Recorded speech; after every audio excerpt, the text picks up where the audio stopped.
Hey everybody, welcome back. This is the Gerbil, and this is GAC, June 23rd. It's a full clear victory, and here's the teams I fought on the left with the teams I used on the right.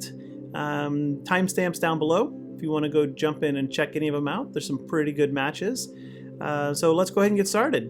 I was really happy to get back into 5v5, 3v3. Oh my gosh, I'm tongue-tied. I was really happy to get back into 5v5 GAC. I went 9 wins and 3 losses in 3v3, so I can't really complain. And I actually forgot about this match until, well, about 10 minutes before I wanted to go to bed. So I jumped on quickly and I just kind of rushed through a lot of these battles. And I cleared it unexpectedly and was really happy about that. Sith Eternal against Rey is no big deal. We do have a Rose over there, which I never ever see. And she's got an Omicron, but I think that that's for territory wars. I don't know. I didn't bother to read it just because, well, it's Rose. Yeah, they made her so bad in the game. People say she's good with the Omicron, but I don't even know what game mode that affects. I think it's a shame, because actually I rather liked her character in the movie.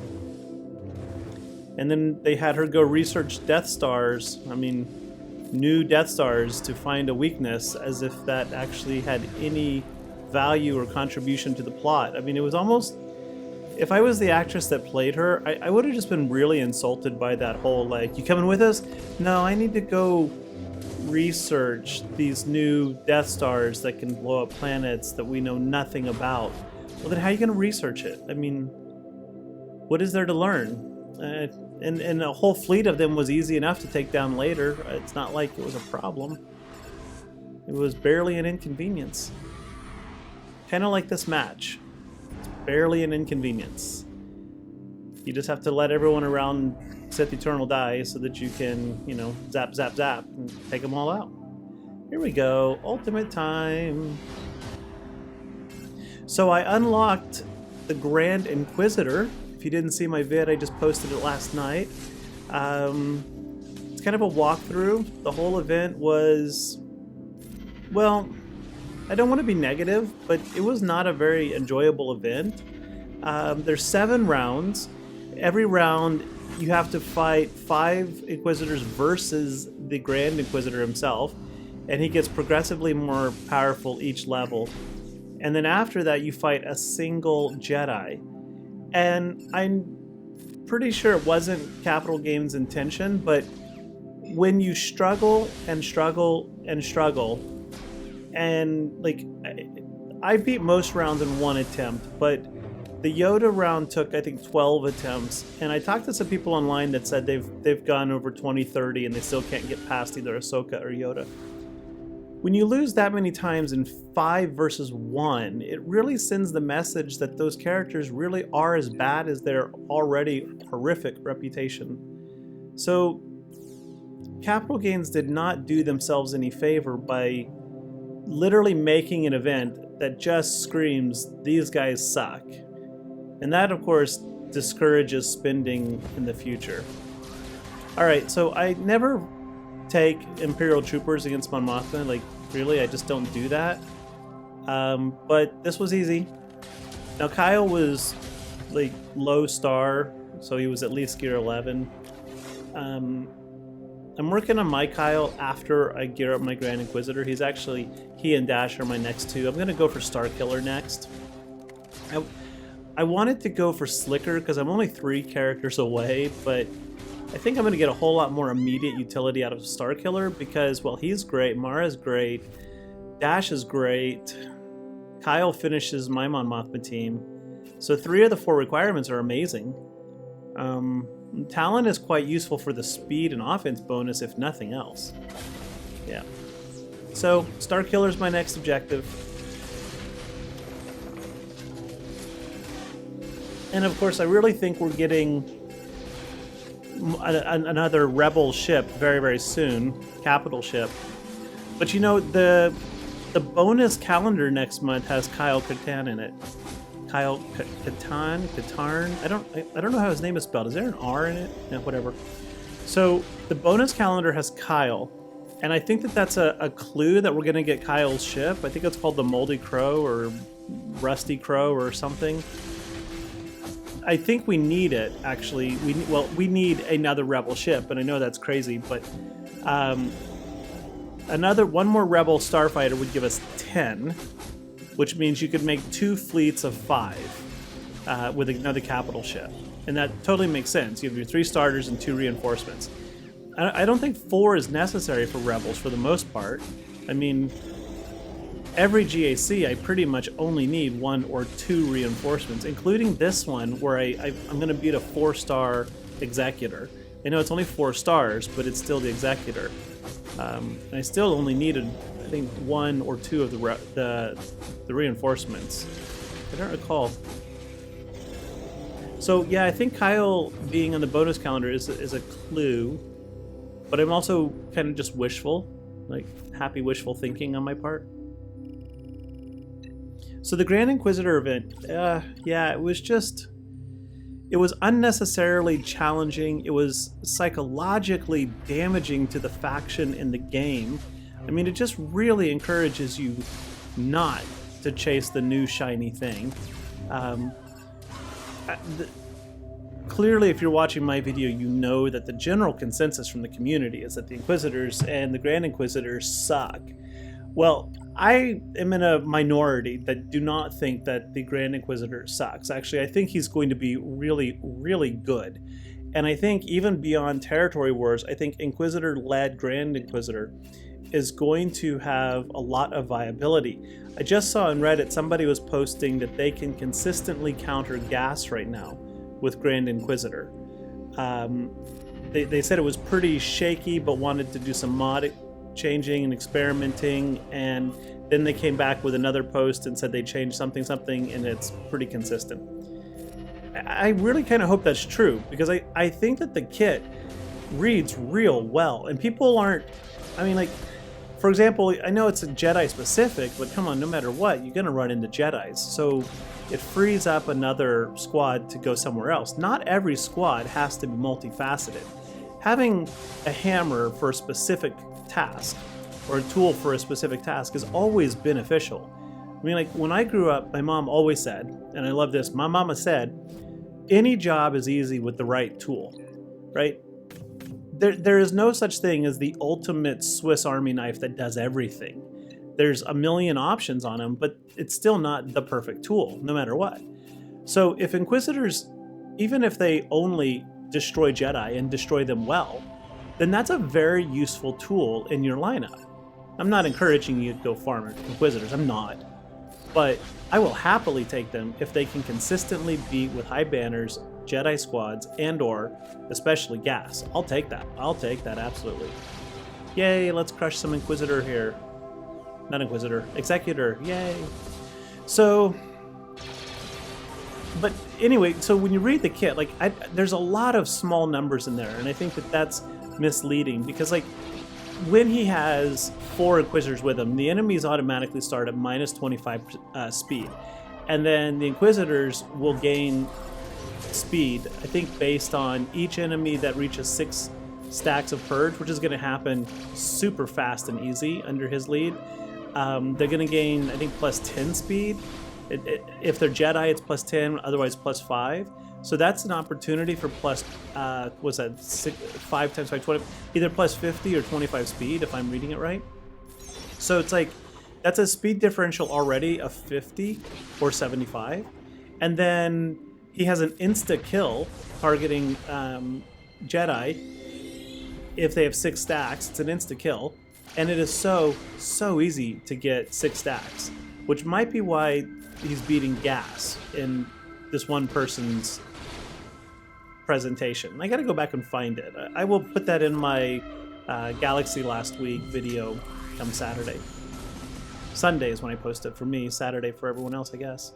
That's because I'm in China, time difference. And I just kind of assumed you're not in China. You could be in China. Hey, if you're in China, let me know in the comments. Tell me where you are. Yay! So we beat Executor. All right, so Inquisitors. Yeah, so I mean, the Inquisitors also gain plus 66% health and protection, which makes Ninth Sister incredibly beefy. I don't mean to say it like that. That sounds really bad. Makes her incredibly durable. So that's a good thing. I mean, he deals true damage. He attacks 3 times with his basic and deals true damage. That's awesome by itself, and nobody talks about that. Like, seriously, I think there's so many things in his kit that are actually really, really good. Now, that's on paper. How it actually plays out, we'll find out soon enough, won't we? Yeah, we will. We'll find out soon enough.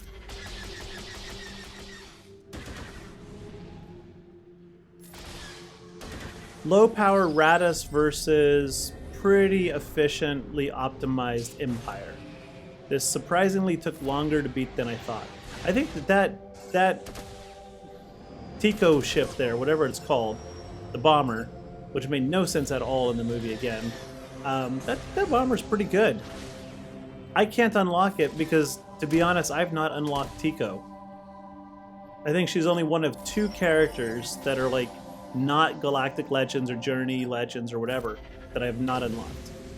And it's kind of funny because I just don't even have the shards to unlock her. I'm 7.4 million GP and I don't have the shards yet to unlock her.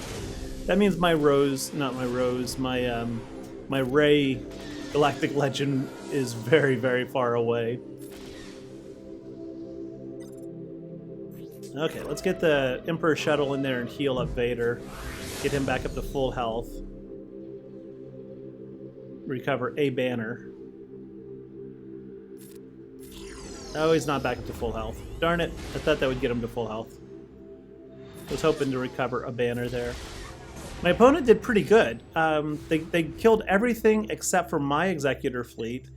So that's why I opened with Sith Eternal first against Rey, because I figured if I lose there, then I've pretty much lost. There's no point in going on. But I dropped Rey, then I dropped the top. Now I'm dropping the fleets, which means I only need to see what's in the back row. My opponent also lost 1 battle to my Mon Mothma squad. I'm really eager to see what they threw at it. Ooh boy, I need to get my Y-Wing. I need to get my Y-Wing up there because Ahsoka just always pops too early. Yeah, this was probably overkill, but I just want to get rid of Kylo, so we do the little triple shot, whatever that is. There we go. Okay, alright. Yeah, that was a whiff. So I meant to bring in Plo, but I oopsed and missed Plo somehow. Otherwise we could have healed up Ahsoka a lot more. Instead, all we can do is some protection recovery. So yeah, don't get too hasty. Don't get too hasty when placing your defense. Not defense, picking your offense or placing your defense. Both good. Both good advice. Because otherwise we did not need to lose Ahsoka right there, which meant we could have had 1, maybe 2 more banners if she had stayed alive. Maybe had full protection or health, one of the 2. But oh well, we win. Ship's cleared. Woohoo! Now then, I don't have any idea what's behind this door, but those are 3 really good squads. He's got a Datacron on Qui-Gonn Jin. He's got a mediocre Darth Revan, so I'm just going to mirror match that one. Kind of going for broke here, just assuming whatever's on the back wall is not going to be a GL. My opponent has 3, Rey, Kenobi, and I think Jedi Master Luke. I found it pretty shocking that they did not put Kenobi on defense. Given my roster, I absolutely would have. I would have put Kenobi on defense without a hesitation, and Rey, and I would have put them both in the bottom sector alone. Just made that just so discouraging and like formidable that I wouldn't even want to try it. But that's okay, they didn't, thankfully. They could have put all 3 and then I would have been really in trouble. Although, yeah, that would have been really hard because I could beat Kenobi with Luke if the RNG goes right, clearly beat Rey, but then I would have had to take down his Luke, and I don't know that I have any way to do that and still have enough teams to mop up everything else. So CLS, I didn't realize how easy this would be. I saw it has a close to 100% win rate as a counter versus Maul, And I kind of see why now. I'm spreading out the damage, trying to control that turn meter just to get the higher banners. And then Maul does a stupid little AoE and just knocks everybody's protection down. Frustrating!